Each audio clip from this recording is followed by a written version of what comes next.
जितिया पर्व आने वाला है, तो सभी पर्वैतिन को बहुत बहुत बधाई। जो व्रत करेंगी उनका भी, जो नहीं करेंगी उनका भी। बाल बच्चा की रक्षा करे जितवाहन भगवान, सबका सौभाग्य भाग बनाए रखे, यही कामना करते हुए जितवाहन भगवान की व्रत की कथा हम शुरू कर रहे हैं। सबसे पहले मैं आपको ये बोलना चाहूँगी कि कोई भी वीडियो आप देखते हैं कथा का, तो कथा आप पूरा सुनिए। अच्छा या बुरा जब आप सुनिएगा तब आपको अच्छा लगेगा, लेकिन कथा अधूरा मत छोड़िए। आपने देखा होगा कोई भी पूजा का कथा में आप बैठते हैं तो पूरा कथा सुनकर ही उठने के लिए पंडित जी या घर के बड़े बुजुर्ग आपको कहते हैं। इसलिए सभी से विनती है कि कथा पूरा सुनने की कोशिश कीजिएगा। तो जय भोलेनाथ दोस्तों, मैं मंजू कुमार आप सभी को अपने शिव परिवार चैनल में दिल से स्वागत करती हूँ। कैसे हैं आप सब? तो ये बताने के लिए कमेंट बॉक्स में जय भोलेनाथ अवश्य लिखिए। तो चलिए दोस्तों, हम इस वीडियो में जानेंगे जितवाहन भगवान के जन्म का कथा। तो सुनिए आप लोग। भादो माह में चौरचन त्योहार आने वाला था। दिन रात मूसलाधार बारिश हो रही थी। सभी परेशान थे कि पकवान बनाने के लिए कैसे गेहूं धुलाएगा, पिसाएगा। सभी यही सोच रहे थे कि कल धूप होगा तो गेहूं धोएंगे, लेकिन कल आज करते करते त्योहार का समय आ गया। उसी गांव में एक कन्या भी थी, बहुत ही धार्मिक प्रवृत्ति की थी। कुंवारी लड़की थी पर बहुत ही सती सुंदर कन्या थी। वो और उनकी माँ एक साथ रहती थी। माँ बार बार बोल रही थी कि बेटी अब त्योहार का पकवान कैसे बनेगा, बारिश तो छूट ही नहीं रहा है। ये सुनकर कन्या ने सूर्य देवता से आग्रह किया कि हे सूर्य देवता, अगर मेरे घर बारिश बंद करके धूप निकाल दीजिएगा तो मैं एक रात आपके साथ बिताऊंगी। सूर्य भगवान सुन लिए। पहले का ज़माना सत्य का था। लड़की भी बहुत धार्मिक और सती थी। सूर्य भगवान सोचे ये इतना बड़ा बात बोली है तो इसका बात हमें सुनना चाहिए। सूर्यदेव कन्या के घर पर धूप उगा दिए। पूरे गांव में बारिश हो रही थी पर कन्या के आंगन में खूब कड़ा धूप उगा था। कन्या की माँ गेहूं धोकर सुखा ले, साथ में पूरे गांव के लोग भी कन्या के घर पर ही अपना गेहूं सुखाने आ गए। सभी का गेहूं सूख गया, कुट गया। त्योहार सब लोग अच्छे से मना लिए। कन्या ने सोचा कि अब तो सूर्य भगवान मेरे घर आएंगे, अब कैसे हम बचे उनसे। तो कन्या ने अपने घर को अच्छे से साफ की, फिर अच्छा खाना बनाकर घर में रख दी। फिर बिस्तर वगैरह साफ सुथरा अच्छे से लगाकर उस पर एक केला का थम यानी पेड़ काटकर चादर से ढककर रख दी, जैसे कोई चादर ओढ़कर सो रहा हो। धूप दीप घर में जलाकर पूरा घर सुगंधित करके दूसरे के घर सोने चली गई। देर रात सूर्य भगवान कन्या के घर आए। जब भगवान कन्या के घर आए तो देखे थाली में पानी रखा हुआ था पैर धोने के लिए। तो सूर्य देवता पैर धो लिए, अंदर गए तो पूरा पकवान अच्छे अच्छे खाना बनाकर थाली में निकाल कर रखा था। उसे भी सूर्य देवता खा लिए। पूरा घर सुगंधित था। भगवान बहुत खुश हुए कि कन्या मेरे स्वागत के लिए इतना सब कुछ की है। अच्छा बिस्तर लगा हुआ था, केला का थम चादर से ढका था, तो लगा कन्या सो रही है। जब सूर्यदेव चादर हटाए तो देखे कि लड़की नहीं केला का थम था। ये देखकर सूर्य भगवान काफी गुस्से में हो गए। फिर सोचने लगे कि कन्या मेरे साथ कैसा छल की है। फिर सूर्य भगवान को लगा कि कन्या को कैसे पता चलेगा कि हम उसके घर आए हैं, तो उन्होंने केला के थम का 2 टुकड़ा करके चले गए। सुबह कन्या आई तो देखी कि पानी भी गिरा था पैर धोने वाला, खाना भी खाया हुआ था और केला का थम भी 2 टुकड़ा था।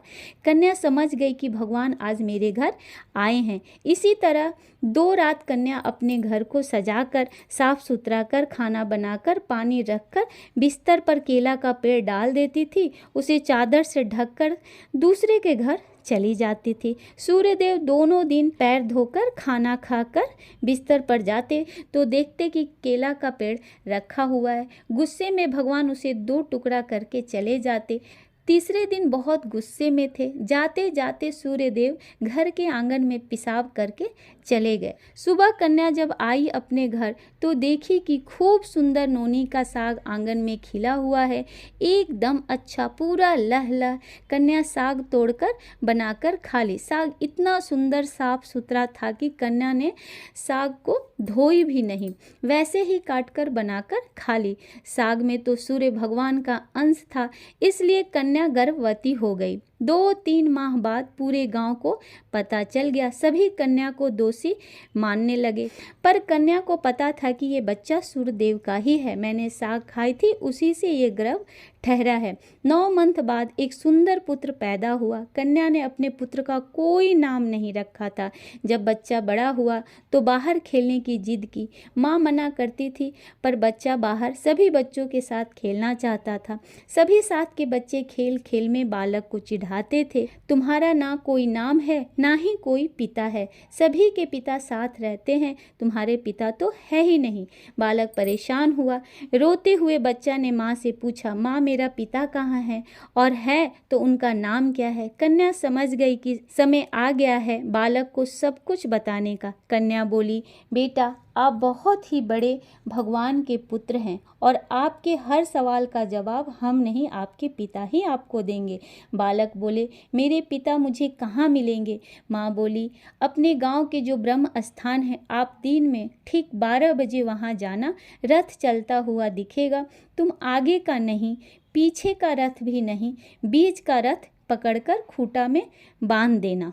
उसके बाद वो आपसे पूछेंगे कि आप कौन है, आप सिर्फ मेरा नाम बता देना तो वो समझ जाएंगे और आपके हर सवाल का जवाब वो आपको दे देंगे। बच्चा बहुत उत्सुक हुए ये सब जानने के लिए। दोस्तों, पहले और आज भी गांव में बोलते हैं कि रात और दिन दोनों समय के 12 बजे घर से नहीं निकला जाता है। अच्छे बुरे हर तरह की छाया चलता है उस समय। तो बच्चा जब 12 बजे ब्रह्म स्थान पहुंचा तो कोई आसपास नहीं था। बालक छाया में देखे कि रथ चल रहा है। पहला रथ बालक छोड़ दिए, दूसरा रथ भी बालक छोड़ दिए और बीच का रथ उन्होंने पकड़कर खूंटा में बांध दिया। सूर्य भगवान का रथ रुक गया। सूर्यदेव गुस्से में हो गए। गुस्से में बोले, कौन मेरा रथ पकड़ा है? जो भी है सामने आओ। अगर सामने नहीं आओगे तो मेरे श्राप से जलकर भस्म हो जाओगे। बालक सूर्यदेव के सामने आ गए। बालक का रूप देखकर सूर्यदेव भी मोहित हो गए। बहुत प्यार से भगवान बालक से पूछे, आप कौन हैं?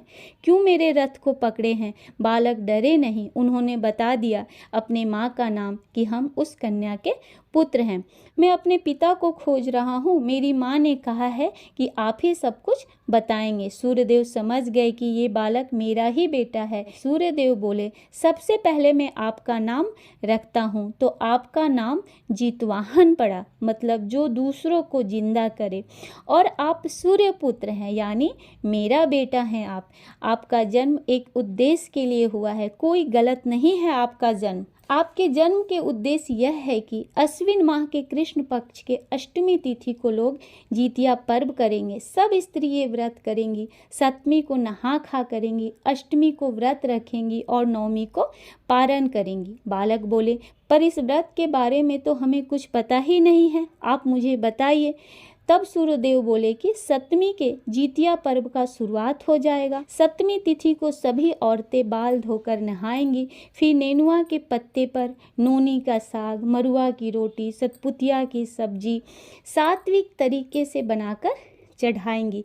कहने का मतलब है कि जो भी आपके गांव देश में होता है वो सब अच्छे से बनाकर झिंगनी के पात पर चढ़ेगा। कुछ लोग चूड़ा दही चढ़ाते हैं, कुछ लोग मिठाई पकवान चढ़ाते हैं। जिसके घर में जो रिवाज है वो चढ़ाकर स्त्री खुद खाएंगी। फिर सुबह सरगी भी नेनुआ के पात पर चढ़ाया जाता है। उसके बाद व्रत की शुरुआत होती है। अष्टमी के दिन निराहार निर्जला व्रत रखा जाएगा। फिर नवमी के दिन फिर से चील्हों सियारों को सब कुछ चढ़ाया जाएगा। अपने पितर पितराइन को भी चढ़ाया जाएगा, जितवाहन भगवान को भी चढ़ाया जाएगा। उसके बाद व्रतिन सब खाएंगी। तो अब आप अपनी माँ के पास नहीं जाइए, अब आप मृत भुवन में ही इस व्रत का प्रचार प्रसार कीजिए। तब बालक बोलते हैं कि मेरे पास तो कोई शक्ति ही नहीं है।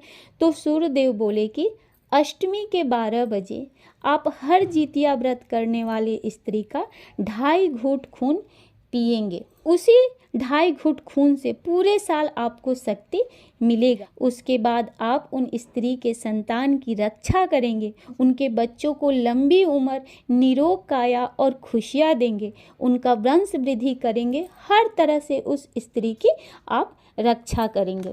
उसके बाद बालक अपने पिता को प्रणाम करके वहाँ से विदा हो गए। तो जितवाहन भगवान के जन्म का यही कथा है।